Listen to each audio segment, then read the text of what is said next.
नमस्कार दोस्तों, स्वागत है फिर से आपका एक नई क्लास के साथ। आज की क्लास में हम पढ़ेंगे पॉइंटिंग डिवाइस। हम पढ़ रहे थे इनपुट डिवाइसेज। इनपुट डिवाइस के अंतर्गत अभी हमने कीबोर्ड पढ़ लिया था। पॉइंटिंग डिवाइस के अंदर क्या है? GUI, graphical user interface. ये एक क्वेश्चन है, आपके मोस्ट इंपोर्टेंट क्वेश्चन अपन इसको कह सकते। इसको आप हाईलाइट कर लेना। ये 2 नंबर का क्वेश्चन आपके पेपर में जरूर आने वाला है।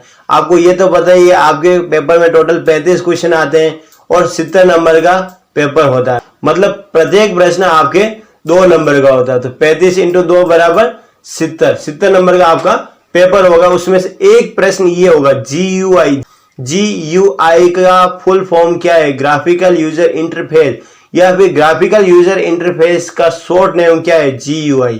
इसी तरह से एक दूसरा क्वेश्चन होता है CUI, कैरेक्टर यूजर इंटरफेस। पूरा वैसे से यहाँ पे ग्राफिकल आ रहा, उसमें आता है कैरेक्टर यूजर इंटरफेस। यहाँ अगर आपको नहीं दिख रहा तो मैं यहाँ लिख देता हूँ CUI, ठीक है, कैरेक्टर यूजर इंटरफेस। ये 2 ऐसे क्वेश्चन है, इनमें से एक तो आपके क्वेश्चन आएगा ही आएगा। Character user interface, graphical user interface, या तो CUI की फुल फॉर्म पूछ लेंगे या कैरेक्टर यूजर इंटरफेस की शॉर्टकट पूछ लेंगे। कैरेक्टर का मतलब, अब ये दोनों होते क्या? कैरेक्टर का मतलब क्या होता है? पहले MS-DOS चलता था कंप्यूटर के अंदर। पूरी स्क्रीन पे ब्लैक स्क्रीन दिखती थी, उस पे व्हाइट अक्षर दिखाई देते थे। आप कंप्यूटर के कीबोर्ड से कमांड देते थे। जैसे आपने कमांड दिया डेट, DATE लिख कर आपने एंटर किया। जैसे आप एंटर करेंगे आपके सामने डेट दिखाई देती थी। ये कीबोर्ड चलता था केवल, और उसमें कैरेक्टर यूजर इंटरफेस होता था। मतलब आपने कैरेक्टर को टाइप किया और सामने भी आपको कैरेक्टर दिखता था।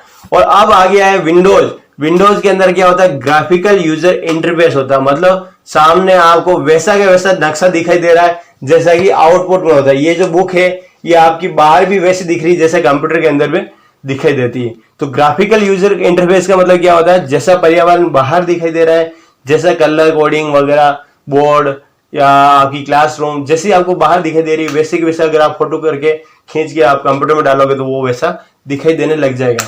तो वो होता है ग्राफिकल यूजर इंटरफेस। मतलब ग्राफिक्स का आमना सामना हमारे सामने होता रहता है, जो कि बड़े पैमाने पर इस्तेमाल किया जाता है। ठीक है, अब ये बड़े पैमाने पर इस्तेमाल क्या किया जाता है? पॉइंटिंग डिवाइस में स्क्रीन पर कर्सर की स्थिति बताने के लिए पॉइंटिंग डिवाइस की आवश्यकता होती है। ठीक है, अब अभी मैं यहाँ पे अभी माउस चला रहा हूँ। ठीक है, यहाँ पे देखो ये पेंसिल दिख रही है, यहाँ पे कहते ये माउस पॉइंटर दिख रहा है, यहाँ पे दिखेगा तो कर्सर जैसा दिखने लग जाएगा। दिख रहा है आपको? ये देखो, ये ऐसा लग रहा है जैसे यहाँ पर अपन टाइप कर सकते हैं। कर्सर क्लिक किया, यहाँ पे क्लिक किया तो माउस बन गया, और यहाँ पे क्लिक किया तो पेंसिल जो मैंने यहाँ से ले रखी। रबड़ लोगे तो यहाँ से रबड़ के रूप में ये बन जाएगा, ये इरेजर। ठीक है, बन गया।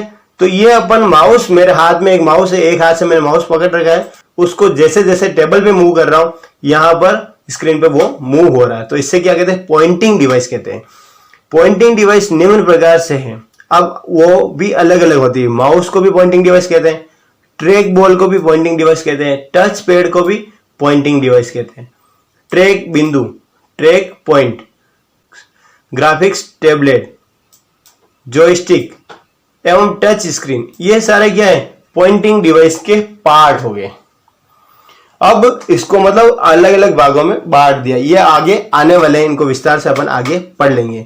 अधिकतर पॉइंटिंग डिवाइस कंप्यूटर से एक USB पोर्ट के माध्यम से जुड़े होते हैं। ये जितने भी पॉइंटिंग डिवाइस होते हैं, ज्यादातर, इनमें से ज्यादातर USB पोर्ट कैसा होता है? मतलब पेन ड्राइव का आगे का मुंह आपने देखा, वैसा का वैसा मुंह किसके साथ होता है? माउस का भी होता है। कीबोर्ड की जो केबल होती है उसके साथ भी केबल, आगे USB केबल होती है। पहले अलग आती थी, अब सारे USB यूज होने लगी। तो इनमें से ज्यादातर डिवाइस USB के माध्यम से जुड़ी होती है। आगे क्या है? सबसे पहला पॉइंट पढ़ेंगे अपन माउस सबसे लोकप्रिय पॉइंटिंग डिवाइस है। इसको अपन थोड़ा सा बदल लेते हैं, कलर थोड़ा कोडिंग कर लेते हैं। अब अपन इसको माउस को पढ़ रहे हैं। माउस सबसे लोकप्रिय पॉइंटिंग डिवाइस है। सबसे ज्यादा ये कंप्यूटर के साथ यूज होती है, बाकी तो बहुत कम यूज होती है। जो यूजर एक हाथ के साथ कार्य मूव करता है। मतलब अभी मैं, अब यहाँ पे मैं लिख रहा हूँ ना, तो भी मेरा एक हाथ यहाँ पे मूव करने के लिए यूज हो रहा है। पुराने माउस में उसके तल पर बॉटम पर एक बॉल लगी होती थी। मतलब एक पुराना माउस जो होता था उसके यहाँ नीचे की तरफ यहाँ पर एक बॉल लगी हुई होती थी। ठीक है, उस बॉल को जब अपन माउस को सतह पे घुमाते थे तो वो बॉल मूव होती थी, और बॉल मूव होती थी तो कंप्यूटर के अंदर कर्सर चलता था। देखा होगा पुराना माउस, कहीं आपके देखे होंगे, हमने तो देखे थे। उस बॉल को अपन कई बार बाहर निकाल के वो खेलते भी थे, एक दूसरे पे फेंकते भी थे। ये बताने वाली बात नहीं थी, आगे चलते हैं अपन। जो यूजर एक हाथ के साथ कार्य करता है, पुराने माउस में उसके तल पर बॉटम में एक बॉल लगी होती थी जो कि माउस के निचले भाग की सतह पर होती थी। उसमें आंतरिक रोलर, इंटरनल रोलर बॉल के मूवमेंट को सेंस करके माउस कोड मतलब केबल के माध्यम से कंप्यूटर को संचालित करते थे। ठीक है, बॉल को घूमती थी, जैसे जैसे बॉल घूमती थी माउस मूव होता था। आजकल ऑप्टिकल माउस का प्रचलन है। ये जो माउस दिख रहा है आपको ऑप्टिकल माउस है। इसके नीचे की तरफ आपको एक लाइट दिखाई दे रही है, वो होती है लेजर लाइट। ठीक है, आजकल ऑप्टिकल माउस का प्रचलन है जिसमें रोलिंग बॉल का उपयोग नहीं किया जाता। इसमें बॉल नहीं लगी होती, केवल लाइट लगी होती, बल्कि इसके स्थान पर एक प्रकाश यानी लाइट या छोटे सेंसर का उपयोग किया जाता है। ठीक है, यहाँ सेंसर लगा होता है। आप यदि आपके कंप्यूटर के साथ अभी माउस है तो उसको देख लो, उसको जैसे उल्टा करके देखोगे एक लाइट दिखाई देगी उसके अंदर, और उस लाइट को आप किसी सतह पर, जैसे आप टेबल पे घुमा के देख लो, आपके हाथ पे चला के देख लो, आपका कंप्यूटर के अंदर माउस मूव करता हुआ दिखाई देगा।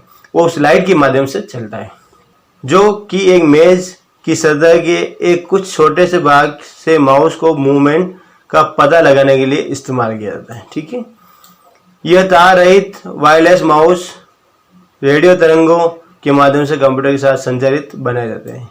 अब ऐसा माउस भी होता है जो बिना केबल के होते हैं, सेल पड़ता है। अब उसके साथ एक डिवाइस आती है जो अपन कंप्यूटर के साथ कनेक्ट कर लेते हैं, तो माउस को जैसे जैसे मूव करते हैं तो वो कंप्यूटर के अंदर मूव होता है। बिना केबल के भी माउस चला सकते हैं, बिना केबल के भी कीबोर्ड चल सकते हैं। तो इन्हें क्या कहते हैं? Wireless keyboard mouse. ठीक है, आप लोगों ने ये चीज देखी होगी, ये बहुत ज्यादा यूज हो रहे हैं। माउस में स्क्रॉल व्हील्स भी होते हैं।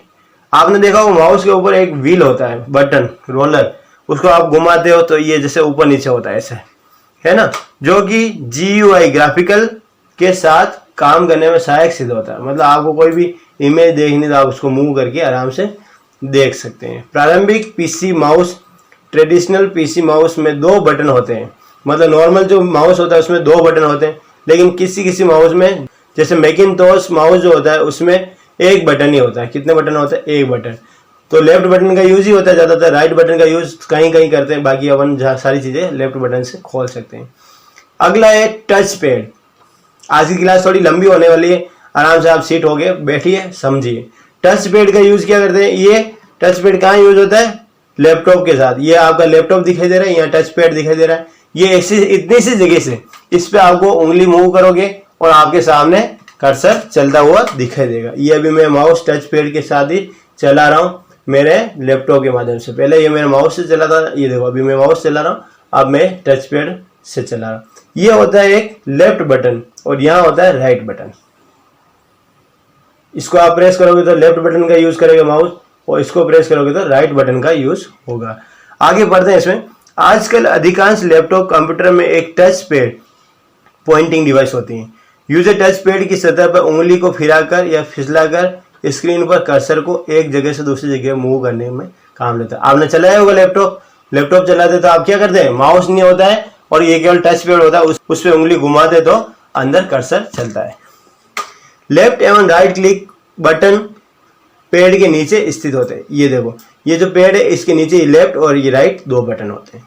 टच पैड इस्तेमाल करने के लिए माउस की अपेक्षा बहुत कम जगह की जरूरत पड़ती है। माउस के लिए जगह थोड़ी ज्यादा चाहिए। उसके साथ साथ माउस को कुछ लोग तो चलाते लेकिन टेबल से नीचे भी उतर जाते हैं, माउस को नीचे भी गिर जाते हैं। लेकिन आप जो माउस का यूज करते हैं उस समय आपका क्या जो हथेली है वो नीचे टच होनी चाहिए। केवल उंगलियों के माध्यम से माउस को मूव करना चाहिए।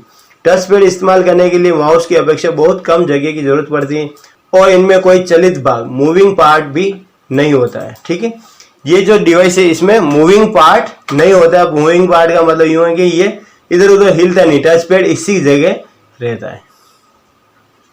नेक्स्ट पॉइंट क्या है, ट्रैक पॉइंट। ये बहुत ही कम यूज होता है। IBM थिंकपैड जो होता है जिसमें टच पैड के लिए भी जगह नहीं होती। ऐसा भी पैड होता है जिसमें टच पैड के लिए भी जगह नहीं होती। बहुत कम जगह में ये कार्य करता है। के अंदर प्राय एक ट्रैक पॉइंट होता है जो एक छोटी रबड़ प्रोजेक्शन कीबोर्ड के बीच एम्बेडेड होता है। कीबोर्ड के बीचों बीच ये लगाया हुआ होता है। ट्रैक पॉइंट एक छोटे जॉयस्टिक की तरह कार्य करता है। कैसे कार्य करता है? जॉयस्टिक, ये देखो, ये है जॉयस्टिक, इसको दिमाग में बिठा लो, ये है जॉयस्टिक, इसका ये हैंडल है, इसको आप हाथ में पकड़ लो, आप इसको इधर उधर मूव करो। जैसे कार के अंदर गियर कैसे डालते हैं वैसे इसको आप मूव कर सकते हैं। मूव करने पे क्या होता है, आपके सामने जो स्क्रीन है ये भी एक केबल के माध्यम से कंप्यूटर से जुड़ा होता है। CPU के पीछे एक केबल लग जाती है और जब आप गेम खेलते हैं, वीडियो गेम खेलते हैं, कोई भी गेम खेलते हैं, तो ये जॉयस्टिक क्या करता है, इसको यहाँ हैंडल पकड़ के घुमाओगे तो अंदर जो आपका गेम है उसके अंदर वो चलता रहेगा। ठीक है, जो इसको यूज करते हैं उनको अच्छी तरह से समझ में आ रहा होगा। इससे कर्सर की स्थिति को नियंत्रित करने के लिए इस्तेमाल किया जाता है। जॉयस्टिक की तरह होता है, लेकिन ये अभी पढ़ रहा है अपन ट्रैक पॉइंट। जॉयस्टिक आगे आएगा अपने, ये यहाँ पे आएगा, है ना। अब आगे पॉइंट जो है ट्रैक बॉल। अगला पॉइंट क्या है, ट्रैक बॉल। ट्रैक बॉल क्या होता है, ट्रैक बॉल भी एक माउस की तरह होता है जिसमें बॉल शीर्ष टॉप पर स्थित होती है। ये है ट्रैक बॉल, ये इस तरह से, यहाँ पे बॉल यहाँ पे होती है। हम ट्रैक बॉल को रोल करने के लिए उंगलियों का प्रयोग करते हैं। किसका प्रयोग करते हैं? उंगलियों का। उंगलियों के माध्यम से इस बॉल को घुमाते हैं अपन। आंतरिक रोलर इस मूवमेंट को सेंस करके, इसके अंदर जो रोलर होता है वो उसको सेंस करके निर्देशों को कंप्यूटर तक पहुंचाते हैं और ट्रैक बॉल डेस्क पर स्थित बनी रहती है। वो क्या होती है, यहाँ पे बनी रहती है, और इसकी वजह से हमें ट्रैक बॉल का उपयोग करने के लिए बहुत ज़्यादा जगह की जरूरत भी नहीं पड़ती। बॉल हिलती नहीं, बॉल एक जगह से, तो आपको उसकी जगह की जरूरत नहीं पड़ेगी, वो है जहाँ पे रहेगी। आजकल ऐसे ऑप्टिकल ट्रैक बॉल उपलब्ध है जिसमें रोलर की जरूरत नहीं होती और व्हील्स के गंदे होने की भी समस्या नहीं होती। ये जो रोलर होता है ये पहले गंदा हो जाता था, अब ये गंदा होने की जरूरत नहीं होती, केवल ये एक सेंसर बन चुका है। इस पर उंगली घुमाओगे और अंदर मूव होता रहेगा। ठीक है, ये घूमेगा नहीं। फिर आगे आ गया जॉयस्टिक। जॉयस्टिक क्या है, ये एक जॉयस्टिक है। इसके माध्यम से अभी मैंने पूरा बता दिया आपको। जॉयस्टिक दूसरे गेम कंट्रोलर भी पॉइंटिंग डिवाइस के रूप में कंप्यूटर के साथ जोड़े जा सकते हैं। वे आमतौर पर कंप्यूटर आधारित गेम्स खेलने के लिए उपयोग किया जाता है। बस जॉयस्टिक के बारे में यहाँ इतना ही लिखा हुआ है कि जॉयस्टिक क्या करता है, गेम खेलने के लिए उपयोग किया जाता है। ओके, अब जो गेम खेलता है उसको जॉयस्टिक समझ में आ गया और जो नहीं खेलता है उसको नहीं समझ में आया। तो आप भी क्या करो, आज किसी शॉपिंग मॉल में जाओ, वहां पर कहीं गेम्स चल रहे होंगे, वहां गेम खेल के देख लो, या कहीं वीडियो गेम का जो लगा हुआ होता है वहां जाके गेम खेल के देख लो, आपको जॉयस्टिक का मतलब समझ में आ जाएगा। ठीक है, और नहीं खेलना चाहो तो भी समझ सकते हो, इस हैंडल को पकड़ के मूव करना है और आगे स्क्रॉल पे चल जाएगा। जैसे आप माउस मूव करते हैं वैसे ये भी मूव होता है। आगे बढ़ते अपन ग्राफिक्स टैबलेट। ग्राफिक्स टैबलेट होते हैं ये, एक तो आप देखो यहाँ पे ये पेन से चला रहे हैं और यहाँ पेंटिंग बन रही है ना, और दूसरा ये डायरेक्ट पेन उस स्क्रीन पे चल रहा है। तो ये तो हो गई टच स्क्रीन और ये हो गया टच पैड। अब इसको कैसे पता रहेगा देखते हैं। ग्राफिक्स टैबलेट में इलेक्ट्रॉनिक लेखन, इलेक्ट्रॉनिक राइटिंग, आप इलेक्ट्रॉनिक रूप से राइटिंग सुधारने के लिए, लिखने के लिए भी यूज होते हैं, जिसमें स्पेशल पेन को यूज किया जाता है। ये पेन यूज हो रहा है, ठीक है, इसमें सही नहीं होते, ये केवल मूव होते हैं। ग्राफिक्स टैबलेट के द्वारा आर्टिस्ट ग्राफिकल इमेजेज मोशन बना सकते हैं। मतलब जो पेंटर होते हैं, पेंटिंग करते हैं, बड़े बड़े आर्टिस्ट होते हैं जो पेंटिंग के लिए माहिर हैं, उनकी पेंटिंग बनाने के लिए भी ये डिवाइस यूज होती है। ठीक है, जैसे वो पेन को ले लेंगे तो कंप्यूटर के अंदर से उन्होंने पेंसिल सेलेक्ट कर ली तो पेंसिल चलने जाएगी, और हाइलाइटर सेलेक्ट किया तो हाइलाइटर चलने लग जाएगा, इरेजर सेलेक्ट किया तो इरेजर चलने लग जाएगा। ये सारा काम क्या होगा, इस पेन के माध्यम से होगा। तो वो अपनी कला के लिए, पेंटिंग के लिए इसका यूज करते हैं। अगर आप भी पेंटर हैं, आप भी एक आर्टिस्ट हैं, तो आप पेंटिंग बनाने के लिए इसका यूज कर सकते हैं। मार्केट में आराम से अवेलेबल है ये चीज। और अगर आप नहीं है तो फिर आप महसूस कर सकते हैं। ग्राफिक्स टैबलेट के द्वारा आर्टिस्ट ग्राफिकल इमेजेस, बड़े बढ़िया इमेज बनाने के लिए, मोशन इमेजेस, मूवमेंट करने वाली इमेजेस, बना सकते हैं, जैसे कि परंपरागत drawing devices, traditional drawing devices में किया जाता है। ठीक है, ड्राइंग बनाते हैं। ड्राइंग बनाने के लिए कैसे यूज होता है? Pencil, rubber, brush, colour, scale, ये सारी चीजें जरूरत पड़ती है। वैसी चीजें ये यूज होता है, केवल इसमें एक पेन होता है। ग्राफिक्स टैबलेट का पेन दबाव के प्रति संवेदनशील होता है, जिसके परिणाम स्वरूप ज्यादा या कम दबाव पड़ने पर वो अलग अलग चौड़ाई के ब्रश बना सकता है। मतलब अगर आप पेन को ज्यादा दबा के लिखेंगे तो चौड़ाई उसकी बढ़ जाएगी, और अगर आप हल्के से लिखेंगे तो उसकी चौड़ाई कम रहेगी। ये हो गया आज की क्लास का पॉइंट। कल अपन पढ़ेंगे स्कैनर। स्कैनर के बारे में वैसे आप ज्यादा जानते हैं, फिर भी अपन इसको कल ही पढ़ेंगे, और आगे जो भी पॉइंट है अपन आगे पढ़ेंगे। अगर आपको आता है बुक्स में तो ठीक है, नहीं आता तो इस वीडियो को जरूर देख लीजिएगा, आने वाले वीडियो को। इससे आपको क्या काफी ज्यादा समझ में आ जाएगा। आपको पढ़ने की जरूरत नहीं, केवल इसको सुन के भी आप समझ सकते हैं। आज के लिए इतना ही, मिलते हैं एक नए वीडियो के साथ। तब तक के लिए जय हिंद, जय भारत।